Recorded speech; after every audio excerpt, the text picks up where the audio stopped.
नमस्कार दोस्तों, आपका स्वागत है आपके अपने YouTube चैनल में। मित्रों, आज की वीडियो में हम जानेंगे कि आखिर रावण की मृत्यु के बाद उसकी पत्नी मंदोदरी का क्या हुआ। मित्रों, रामायण के कई ऐसे पात्र हैं जिनके जीवन से जुड़ी बातें आज भी रहस्य हैं। इनमें से एक चरित्र रावण की पत्नी का है, जिसके बारे में कई रोचक तथ्य मिले हैं। आइए जानते हैं रावण की मृत्यु के बाद उनके जीवन में क्या बदलाव आए और उन्होंने अपना जीवन निर्वाह किस प्रकार किया। मित्रों, रामायण ग्रंथ में ना जाने कितनी ऐसी कथाएं हैं जिनके बारे में आज भी पूरी तरह से लोगों को जानकारी नहीं है। ऐसी ही एक कथा है कि रावण की पत्नी मंदोदरी के जीवन और रावण की मृत्यु के बाद उनके जीवन के बारे में। हिंदू महाकाव्य रामायण के अनुसार लंका के राजा रावण की रानी के रूप में मंदोदरी का वर्णन किया जाता है। रावण ने अपनी पत्नी को बहुत ही ज़्यादा सम्मान दिया। रामायण में रावण की रानी मंदोदरी का वर्णन किया गया है। रामायण में उन्हें सुंदर, पवित्र और पतिव्रता स्त्री के रूप में दिखाया गया है। उन्हें रामायण काल की सबसे सुंदर पंच कन्याओं के रूप में जाना जाता है। मान्यता है उनके नाम से कई बाधाएं दूर होती हैं। आइए जानते हैं रावण की मृत्यु के बाद मंदोदरी के जीवन में क्या परिवर्तन आए, जिनकी कुछ प्रचलित कथाएं हैं। मित्रों, सबसे पहले हम जानेंगे कि आखिर कौन थी मंदोदरी। मंदोदरी असुरों के राजा मायासुर और अप्सरा हेमा की बेटी थी। मंदोदरी असुरों के राजा मायासुर और अप्सरा हेमा की बेटी थी। मंदोदरी उस समय की सबसे सुंदर और गुणवती स्त्री थी। इसी वजह से लंकापति रावण ने उनसे विवाह किया और वो लंका की रानी बनी। मंदोदरी के दो पुत्र मेघनाथ और अक्षय कुमार थे। हालांकि कुछ पौराणिक कथाओं में माता सीता को भी मंदोदरी की पुत्री के रूप में वर्णन किया जाता है। मंदोदरी को एक पतिव्रता स्त्री के रूप में याद किया जाता है और अपने पति रावण के लाख दोषों के बावजूद मंदोदरी उनसे अत्यधिक प्रेम करती थी और उन्हें अपना सर्वस्व मानती थी। यही नहीं, मंदोदरी रावण को हमेशा सन्मार्ग पर चलने की सलाह देती थी।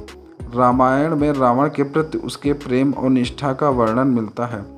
पौराणिक कथाओं में बताया गया है कि रामायण काल में प्रभु श्री राम ने जब रावण का वध किया, उस समय लंका में सिर्फ रावण के भाई विभीषण मौजूद थे।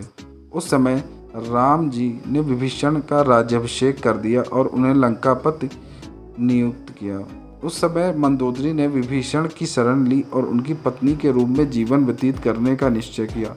हालांकि रामायण में इस बात का कहीं ज़्यादा जिक्र नहीं है और कुछ लोगों का मानना यह भी है कि रावण की मृत्यु के बाद मंदोदरी ने मृत्यु को चुना और वो सती हो गई। एक पौराणिक कथा में इस बात का जिक्र मिलता है कि रावण की मृत्यु के बाद राम ने मंदोदरी को सांत्वना दी और उन्हें रानी और उनके पति की विधवा के रूप में जानने के लिए कुछ कर्तव्यों की याद दिलाई। इसके साथ ही उन्होंने लंका के नए राजा विभीषण की पटरानी बनने की भी सलाह दी। लेकिन मंदोदरी ने विधवा का जीवन ही स्वीकार किया और आध्यात्म में डूब गई। मंदोदरी ने अपना आगे का जीवन धार्मिक प्रथाओं के लिए समर्पित कर दिया। हालांकि इसका भी कोई ठोस प्रमाण नहीं मिलता और यह इस तथ्य पर आधारित है कि मंदोदरी एक धर्मपरायण स्त्री थी और शायद इसी वजह से रावण की मृत्यु के बाद उन्होंने ऐसा जीवन अपनाया होगा। मित्रों, अब जानेंगे मंदोदरी के बारे में कुछ रोचक तथ्यों के बारे में। मंदोदरी हेमा नाम की अप्सरा की बेटी थी। एक बार देवराज इंद्र की सभा में ऋषि कश्यप के पुत्र माया की दृष्टि हेमा पर गई और वह उस पर मोहित हो गया। माया ने हेमा के सामने शादी का प्रस्ताव रखा। शादी के बाद हेमा ने मायासुर की बेटी को जन्म दिया, जिसका नाम मथुरा रखा गया। अप्सरा की पुत्री होने के कारण मथुरा अत्यंत ही सुंदर और आकर्षक थी। जब मंदोदरी का विवाह हुआ तो उसके पिता मायासुर ने योग्य वर की खोज शुरू की, लेकिन उसे अपनी सुंदर पुत्री के लिए कोई योग्य वर नहीं मिल रहा था। मायासुर ने मंदोदरी को रावण से मिलवाया। जैसे ही रावण की दृष्टि मंदोदरी पर गई, वह मोहित हो गया और उसने जल्दी से विवाह के लिए प्रस्ताव रखा। रावण ने मंदोदरी को वचन दिया कि हमेशा केवल मंदोदरी ही उसकी पत्नी और लंका की रानी होगी। विवाह के बाद मंदोदरी को उपहार के रूप में मायासुर ने रावण को सोने की लंका दी।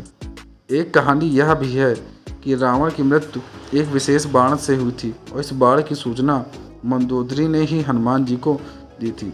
रावण की मृत्यु के बाद वास्तव में मंदोदरी का क्या हुआ, इस बात के लिए कोई प्रामाणिक तथ्य नहीं मिलते, लेकिन कुछ कथाओं में उनके आगे के जीवन के बारे में जिक्र मिलता है। मित्रों, आपको आज की वीडियो कैसी लगी ज़रूर हमें कमेंट करके बताएं और इसे अपने मित्रों और साथियों में ज़रूर शेयर करें। धन्यवाद।